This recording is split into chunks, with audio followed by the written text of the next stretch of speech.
स्थानीय जो विधायक जदयू में कल शामिल हुए हैं और आरजेडी परिवार पर कई आरोप लगे हैं और मीसा भारती पर आरोप लगा है गाली गलौज और समर्थक के बीच गाली गलौज करवाने का। आखिरकार विधायक जी कहना क्या चाहते हैं, उनकी क्या मकसद है कहने का? ये सारे झूठे आरोप लगाए हैं विधायक जी, कोई इनको गाली गलौज नहीं किया है। इन्होंने, हमने न्यूज़ चैनल में देखा कि इंटरव्यू दिया इन्होंने तो कि हमको राष्ट्रीय जनता दल के शीर्ष नेताओं से, लालू परिवार के माध्यम से, पालीगंज के कार्यकर्ताओं से हमको गाली दिवाने का काम किया बाप दादा पूर्वजों को। मैं ये माननीय जयवर्धन जी से पूछना चाहता हूँ कि उसका कोई सबूत है? उन्होंने ये भी कहा कि जो बीएसएफ का भगोड़ा है, जो कहता है कि 12 साल की उम्र से बैनर पोस्टर साटता हूँ, ये सच्चाई है कि मैं 12 साल की उम्र से बैनर पोस्टर साटता हूँ? मैं जा करके पूछ लीजिए दीनानाथ सिंह यादव से, जिनको अशोक वर्मा जी से पूछ लीजिए, चंद्रदेव वर्मा जी से पूछ लीजिए, कांति मैडम से पूछ लीजिए, जिसके लिए हमने 2015 में भी दिन रात पसीना बहाने का काम किया और मैं भी टिकट के दावेदार था। जब मेरा टिकट कटा तो उनको समर्थन करने का काम किया, बिना मुझे लिए एक दिन भी क्षेत्र में नहीं निकलते थे। हमने कंधे से कंधे मिला करके इनको चुनाव जितवाने का काम किया। ये आरोप लगाते हैं हमारे सीनियर नेत्री मीसा जी पर कि मीसा जी के आदेश पर बीएसएफ का भगोड़ा, पैरामिलिट्री का भगोड़ा सबको गाली दिलवाने का काम किए। एक गलत आरोप है। मीसा जी से मुझे बात किए हुए 6 महीना हो गया। इनको जाने के कारण 2 है। सबसे बड़ी कारण है, मैं एक अहम खुलासा करना चाहता हूँ कि पटना में जो इनका मकान है, केदवाईपुरी में करीब 2 बीघा में 8 मंजिल मकान है, वो मकान का अवैध में है। ये बिहार सरकार उस पर कार्रवाई करने में काम लगा दिया था, उसकी कागजी कार्रवाई शुरू हो गया था। इनको मालूम हो गया कि 10 से 15 दिन में मेरा कार्रवाई पूरी हो जाएगी और नीतीश सरकार हमारा मकान जो है तुड़वा देगा और कब्जा मिलने लगा बिहार सरकार। इस डर से राजद पार्टी को छोड़ करके पालीगंज की जनता को धोखा दे करके ये अपना संपत्ति को बचाने के लिए ये जा करके मिल गए। दूसरी कारण कि जनता के बीच में कभी आए नहीं। जब विधायक बने तो जनता के बीच में कभी नहीं आए। देखिए, कोरोना महामारी चल रहा है और एक कभी भी जनता के बीच में सुख दुख में नहीं आए। कौन भूखे मर रहा है, कौन बेरोजगारी है, कोरोना में इतना ज़्यादा बेरोजगारी बढ़ गया है, तो कौन भूखे मर रहा है, कौन नहीं मर रहा है, इन्होंने देखने का काम नहीं किया, मिलने का काम नहीं किया। तीसरी बात कि मैंने चुनाव लड़ने के लिए कुछ दिन पहले घोषणा कर दिया था कि चुनाव मैं लड़ूंगा किसी हालत में। तो लगातार क्षेत्र में मेरा जो इन्होंने दौरा देखा, जन समर्थन जो हमको मिला जनता के बीच में, ये इससे डरने के कारण ये पार्टी छोड़ करके भागने पर मजबूर हो गए। इनके 3 यही मुख्य कारण है पार्टी छोड़ने का। और बोलते हैं कि हमने शीर्ष नेताओं से शिकायत किया और इन्होंने इस पर अमल नहीं किया। तो मैं माननीय श्री लालू प्रसाद जी से 4 या 5 दिन पहले मैंने जा करके रांची में मुलाकात की और उस विषय पर करीब 1 घंटा बातचीत हुआ माननीय श्री जयवर्धन जी पर कि आपने क्या इस तरह के आपके लड़का समर्थकों ने ऐसा किया है, लेकिन ऐसा कोई प्रूफ नहीं मिला, ऐसा कोई कर नहीं सकता। आप ये बताइए, जिस घर से मेरा 1964 से संबंध पारिवारिक रहा हो, मेरा पिता तुल, मेरा बाबा तुल रहे हैं, मेरा बाबा का जिगरी आदमी रहे राम लखन सिंह यादव जी, क्या उनके बारे में मेरा समर्थक बोल सकता है? ऐसा कभी नहीं बोल सकता। इन्होंने सिर्फ आरोप झूठा लगाया है।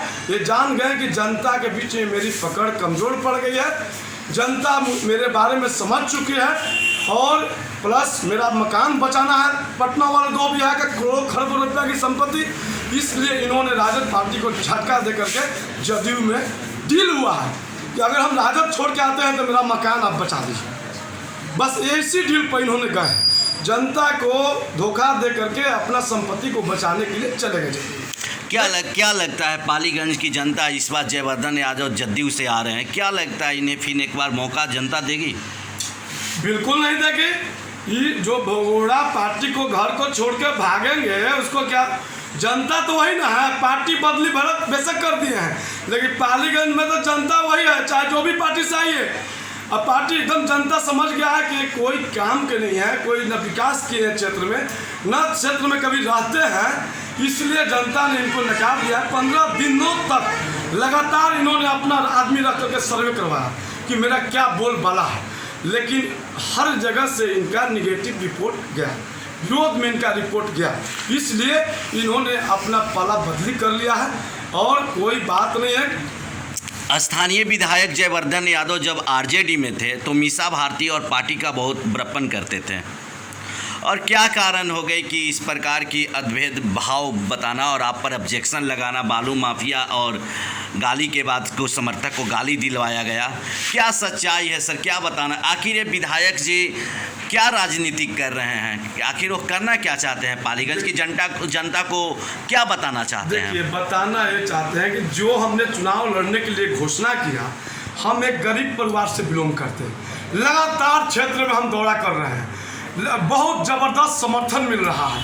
ये घबरा गए मेरा समर्थन देख करके, इन्होंने देखा कि पाला बदलना ही उचित है। इधर से इनका मकान, अवैध मकान की कब्जा बिहार सरकार करने वाली थी, तोड़ने वाली थी, दूसरा डर ये हो गया। बाकी मीसा जी वाली जो बात है, मीसा जी गाली क्यों दिवाएगी? मीसा जी से मेरे को फ़ोन से भी बात किए हुए 6 महीना हो गया, लोकसभा के बाद में उनसे मुलाकात नहीं किए हैं। मीसा जी क्यों ऐसा बोलेगी? एक अपने विधायक के बारे में ऐसा बोल सकते हैं कोई? क्या कोई भी कभी नहीं बोल सकती है मीसा जी। मीसा जी पर इन्होंने गलत आरोप लगाया है कि एक अपने कार्यकर्ता से इन्होंने गाली सुनवाने का काम किया। बीएसएफ का जो भगोड़ा है, मैं बीएसएफ का नौकरी करता था, मैं भगोड़ा नहीं हूँ। मैं जब बॉर्डर, इंटरनेशनल बॉर्डर पर, पाकिस्तान बॉर्डर पर मैं ट्रीटमेंट बीमार पड़ गया था, मैं एक वहाँ पर मोर्चा बनता है बॉर्डर के ऊपर, उस सीढ़ी से गिर गया था तो मेरा चोट लग गया था, तो वहाँ के अफसरों ने हमको भेजा था इलाज कराने के लिए। हमने काफ़ी समय तक रह गया इलाज करवाते हुए, इसलिए हमको वहाँ से नौकरी छोड़ना पड़ा। इसको लेकर के कहते हैं कि भगोड़ा है, ये है, वो है, ऐसे है, माफिया है, ये गलत आरोप लगा रहे हैं। ये जयवर्धन जी हमसे डर गए, जो हम जनता के बीच में लगातार जा रहे हैं, ये जो समर्थन मुझे मिल रहा है, ये डर गए। ये पाला बदलने के कारण यही है। क्या लगता है जयवर्धन यादव आपको चुनाव में आ रहे हैं और जदयू से टिकट लेकर आ रहे हैं और आप आरजेडी से आ रहे हैं, क्या लगता है इस बार जयवर्धन यादव को कि यहाँ से वो विधायक बन पाएंगे? इस बार के जो चुनाव होगी, न जात के होगी न धर्म के होगी, इस बार सभी जातों ने मिल करके, सभी धर्मों ने मिल करके जमींदारों और गरीब के बेटा के बीच में होगा लड़ाई। इस बार का जो चुनाव होगा पालीगंज विधानसभा में, जमींदार बनाम मजदूर का बेटा के बीच में होगा लड़ाई।